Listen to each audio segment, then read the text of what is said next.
Bonjour à tous. Aujourd'hui, nous allons parler d'un drame, l'assassinat terrible de la petite Lola. Vous en avez entendu parler, mais évidemment, non pas de manière scabreuse, mais de manière politique avec un P majuscule, parce qu'il y a des éléments très essentiels et importants dans cette affaire.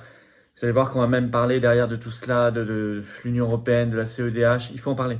Il faut en parler parce que notre vraie responsabilité, c'est que ça ne se reproduise plus. Et pour l'instant, on n'en prend pas le chemin. Nous allons évidemment, par ailleurs, avoir une pensée et rendre hommage à Lola, avoir une pensée pour sa famille. Il n'y aura ici aucun voyeurisme, c'est pas du tout l'objet de cette vidéo. Vous allez voir, elle sera très politique au sens noble du terme, sinon je ne l'aurais pas faite. J'ai d'ailleurs attendu un petit peu pour qu'on ne soit pas totalement dans le vif du drame. Jeudi 20 octobre, je vous invite à me rejoindre si vous le pouvez. Je serai au rassemblement organisé par l'IPJ, Institut pour la Justice, à Paris et place d'Enfer Rochereau, à 18h30. C'est ce jeudi 20 octobre. Pas nous qui l'organisons, mais j'y vais parce qu'il faut absolument que les patriotes y soient. Notre seul signe distinctif, bien sûr pas de pancarte, c'est l'orange, un signe orange. Voilà, c'est tout. Des patriotes pour montrer notre solidarité, notre compassion. Si vous pouvez venir, c'est très bien. Et puis, nous-mêmes, nous avons notre énorme rendez-vous national ce samedi 22 octobre, Paris 14h, rendez-vous ce samedi, donc place d'Enfer Rochereau aussi, mais là c'est pour un cortège national, c'est le hasard qui fait que c'est le même endroit. Donc, ce sera pour un cortège ce samedi, on aura des personnalités de la résistance, c'est sur la liberté, la paix, la souveraineté, la destitution de Macron, la motion de censure, contre la restriction Covid, les rationnements énergétiques, la guerre.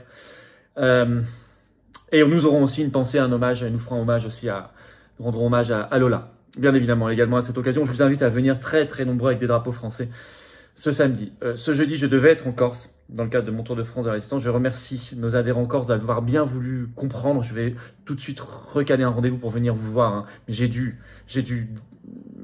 pour être à cet hommage national à Lola, décaler notre rendez-vous. Voilà, j'en suis navré, mais vous l'avez compris, je le sais. On va refixer ça très vite, vous êtes ma priorité. Et je remercie Sylvain le référent et toute son équipe qui ont organisé tout cela et qui vont reporter l'organisation, bien évidemment. Alors on se bat. Et vous savez, il faut absolument renverser ce gouvernement. Il faut la motion de censure. Il y a un appel aux députés sous cette vidéo en description en lien. Signez-le, relayez-le. On l'a lancé. Ça va être dans les heures et les jours qui viennent, là, cette motion de censure. Il faut que toutes les oppositions soient intelligentes. Je compte sur vous pour le signer et le partager. Venez vous battre. On se bat pour nous-mêmes et les générations qui viennent, pour notre pays, pour notre humanité, dans un vaste mouvement anti-oligarchique. Il faut adhérer ou réadhérer si vous le pouvez.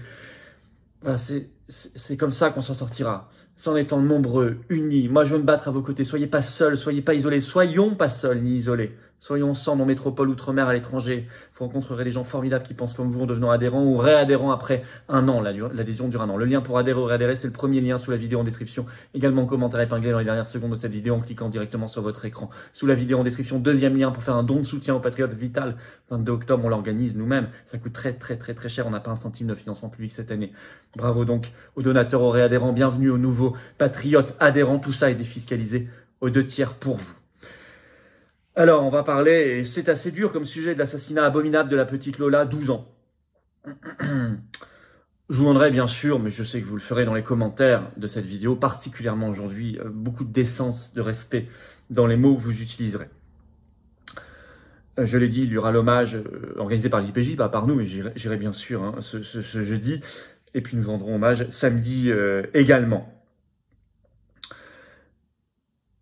Il y a beaucoup de questions politiques avec un P majuscule derrière ce drame, et c'est pour ça que j'en parle aujourd'hui, sinon je n'en aurais pas parlé.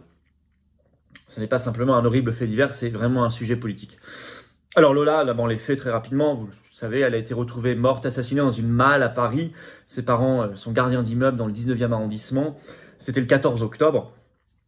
Et tout de suite, on a trouvé la personne qui la suspecte, vraiment accusée, qui apparemment a fait le coup. Elle s'appelle, d'après les médias, Dabia B pour son nom de famille, 24 ans, qui aujourd'hui est à l'isolement dans la prison de Fresnes.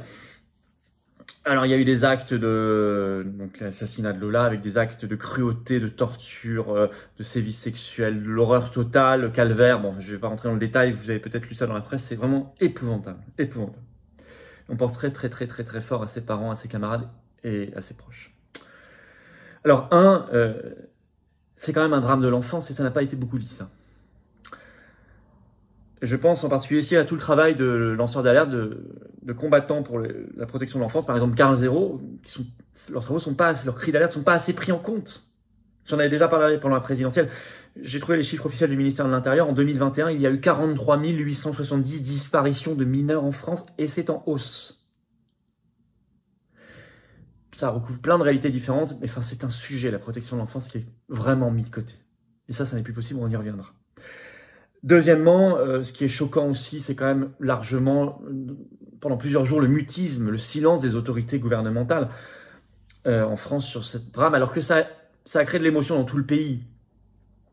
Et qu'il y a un sujet politique avec un P majuscule, encore une fois, qu'il faut traiter derrière cela.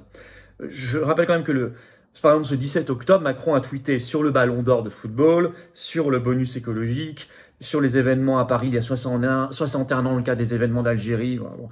Mais enfin, rien sur Lola. Pareil pour le ministre de l'Intérieur, pourtant en charge de la sécurité des Français, Darmanin, rien.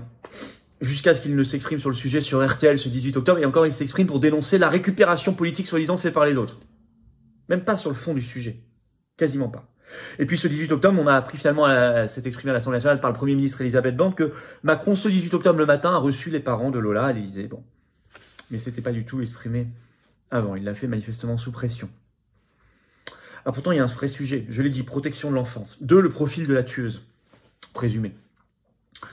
Alors, c'est une jeune femme, 24 ans, algérienne en situation irrégulière, donc clandestine en France, qui avait fait l'objet d'une OQTF, c'est-à-dire obligation de quitter le territoire français. On va rentrer dans le détail parce que c'est un sujet très important. En fait, elle est arrivée en 2016 en France avec un titre de séjour d'étudiant. Il est provisoire, ensuite elle a été périmée. Et donc, depuis août 2019, elle était en situation irrégulière, parce que son titre de séjour était périmé, elle n'était plus en situation régulière, elle est devenue en situation clandestine, irrégulière en France, depuis plus de 3 ans, depuis août 2019.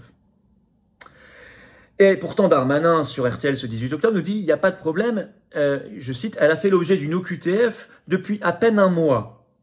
Alors, elle était en situation irrégulière depuis plus de 3 ans. Donc, c'est faux de laisser croire qu'elle l'était seulement depuis 1 mois. Non, depuis plus de 3 ans.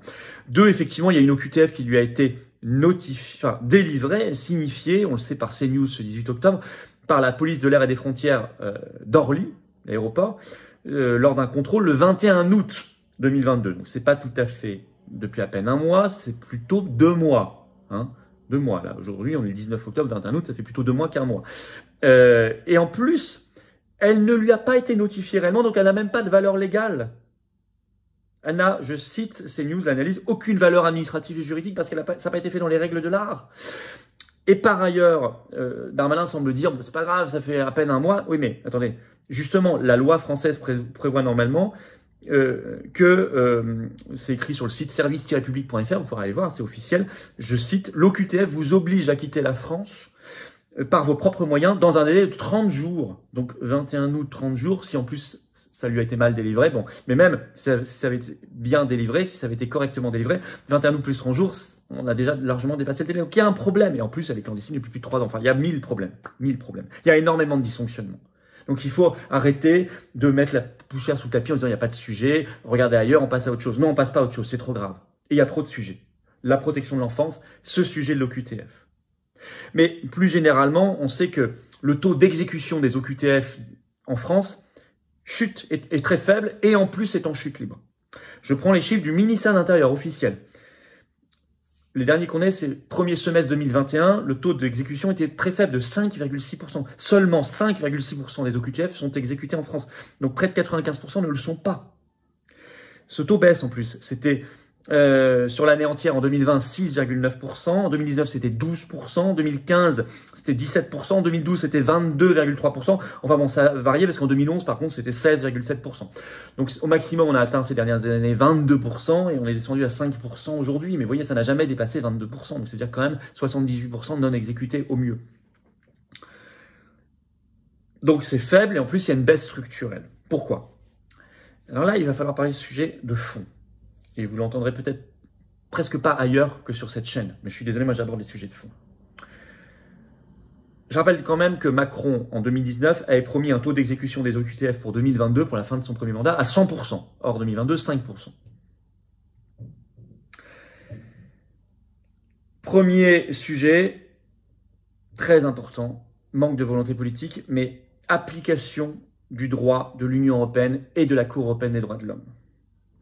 Sachez que aussi bien la Cour européenne des droits de l'homme que la Cour de justice de l'Union européenne évaluent la proportionnalité d'une OQTF par rapport à leur propre loi, en disant est-ce que c'est bien adapté ou pas. Et si ça n'est pas proportionnel, elles annulent l'OQTF. Donc elle n'est pas exécutée. Ça, c'est quand vous faites un recours devant le tribunal administratif, ça peut remonter jusqu'au droit européen, ou alors le tribunal administratif applique directement en fait, le droit supranational. Par exemple, la CEDH évalue la proportionnalité par rapport à deux de ses articles essentiels. L'article 8 sur le droit au respect de la vie privée et familiale, en disant bah non, si vous n'avez pas respecté, selon elle, la vie privée et familiale, elle a une vision très large de ce qu'est le droit à la vie privée et familiale, alors l'OQTF est annulé. Mais aussi par rapport à son article 3 contre la torture. Par exemple, souvent, les OQTF vers l'Algérie sont annulés par le droit européen, par le droit de la CEDH, parce que la CEDH estime que si vous renvoyez quelqu'un qui va faire de la prison en Algérie, il sera détenu dans de mauvaises conditions, donc vous êtes obligé de le garder chez vous.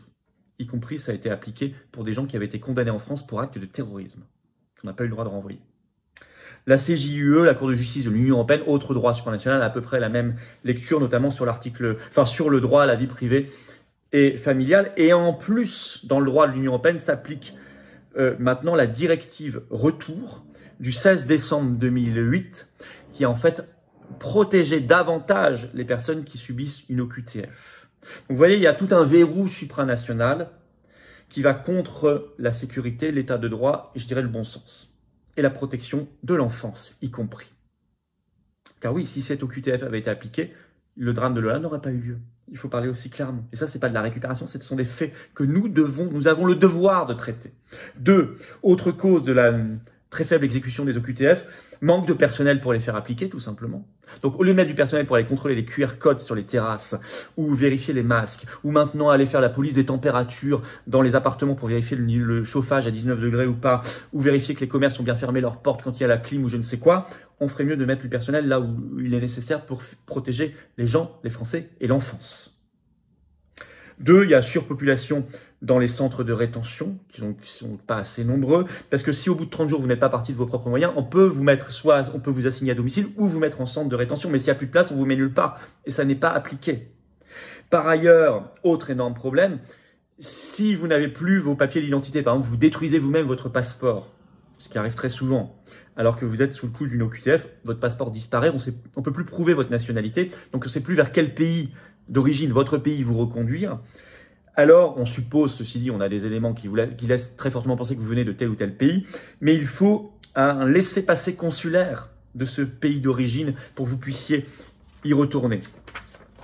Or, de plus en plus, les pays d'origine ne fournissent plus à la France les laissez-passer consulaires. Donc, les OQTF ne sont pas appliqués. J'ai les statistiques du ministère de l'Intérieur. Entre janvier et juillet 2021, l'Algérie a délivré 31 laissez-passer consulaires sur 7731 OQTF demandés. 31 sur 7731, c'est un taux de 0,2%. Le Maroc a à peine mieux 2,4% et la Tunisie 4%.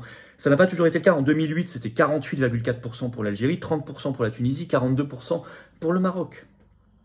Pourquoi? Ben, ça, c'est le jeu des relations bilatérales, le résultat de l'influence et de la puissance française.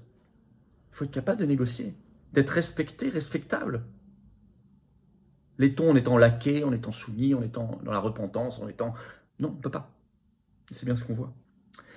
Deuxième solution, il faut, je l'ai dit par rapport à l'Union européenne, à la CEDH, qu'il faut quitter. Il faut quitter. Sans souveraineté nationale, on ne peut pas protéger l'enfance non plus. Il faut des moyens, je l'ai dit. Et il faut mettre le paquet sur la protection de l'enfance. Moi, j'avais proposé pendant la campagne présidentielle un vrai ministère dédié à la protection de l'enfance sur tous les sujets. Sur tous les sujets. Et ils sont très très nombreux. Et nous en sommes aujourd'hui terriblement loin. Et ce n'est pas avec Dupond-Moretti à la justice qu'on va y arriver, je vous le dis clairement. Évidemment, s'il m'entend et si Carl Zéro veut venir prendre la parole, puisqu'il y aura aussi un temps d'hommage à Lola ce samedi 22 octobre en manif, rendez-vous 14h pour le cortège Paris, place d'Enfer Rochereau, venez très nombreux, il est le bienvenu. Voilà, je lui passe le message, il y aura d'autres personnalités de la résistance, je vous attends en tout cas très très très nombreux ce samedi 22 octobre, 14h, Paris, place d'Enfer Rochereau, avec nos drapeaux français très nombreux. Continuez de vous abonner à cette chaîne YouTube, petit bouton, un petit clic, c'est vraiment rapide, il faut s'abonner. Plus vous êtes abonné, plus les vidéos circulent. Là, je vous demande de faire circuler, s'il vous plaît, cette vidéo-là importante. Bah, le petit clic, s'abonner, c'est gratuit. Faites-le maintenant si vous le pouvez. Merci d'avance, merci aussi à ceux nombreux qui se sont abonnés récemment.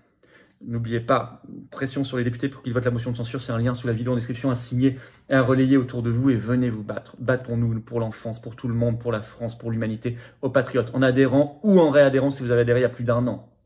Ça dure 1 an. Le lien pour adhérer ou réadhérer, c'est le même, c'est le premier sous la vidéo en description. Pour avoir cette carte orange de résistance. C'est également un lien en commentaire épinglé ou dans quelques secondes en cliquant sur votre écran. Sous la vidéo en description, deuxième lien pour faire un don de soutien aux patriotes. Vital, vital, vital, vital. On ne peut pas le faire, notamment le 22 octobre, si on n'a pas de financement, parce qu'on n'a pas un centime de financement public cette année. Les dons supérieurs à 500 €, nouveaux avantages, allez voir sur le site des patriotes. Dans tous les cas, quel que soit le montant, c'est vital, c'est utile, c'est génial. C'est défiscalisé aux 2 tiers pour vous, comme l'adhésion et la réadhésion. Donc bravo aux donateurs, aux réadhérents également. Bienvenue aux nouveaux adhérents patriotes et vive la France.